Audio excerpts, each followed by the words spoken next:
Love you বন্ধু, আমার ID ঠিক আছে, জাস্ট তোরে পরীক্ষা করলাম। শালা তুই ভালো হইবি না? আচ্ছা বন্ধু তুই থাক, এখন আমার জিএফ কে পরীক্ষা করার পালা। আচ্ছা। কি হলো, তুমি এই আইডিতে কেন? ওই আইডি কি হয়েছে? আরে আর্জেন্ট টাকার দরকার ছিল, তাই সেল দিয়ে দিছি। মানে কি, তাই বলে আইডি সেল দিয়ে দিবা? আচ্ছা বাদ দাও, শোনো না, তোমার সাথে না ডো বানাবো বলছে, আসো এই আইডিতে ডো বানাই। তোমার এই বট আইডিতে ডো হয়ে আমি কি করব? তুমি নতুন আইডি নিবা না?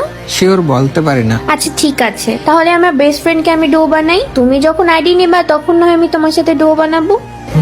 তোমার মেয়েরা শুধু অপশনের পাগল, কিছু বলার নাই। তুমি আমার জিএফ, আমার খারাপ সময় তুমি পাশে থাকার কথা, কিন্তু তুমি কি করলা? তুমি ব্যাকআপ অপশন হিসেবে তোমার বেস্ট ফ্রেন্ডের কথা বললা।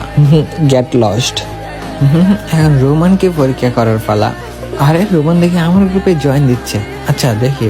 কিরে বন্ধু, ভাবিরে নাকি কিক দিছিস আর তুই নাকি আইডি সিল দিয়ে দিছস, মানে কি? ওরে কেক দেওয়ার কারণ ছিল তাই, আর হ্যাঁ আইডি সেল দিছি কারণ টাকার দরকার ছিল মামা। মানে কি আমাকে বলস নাই কেন?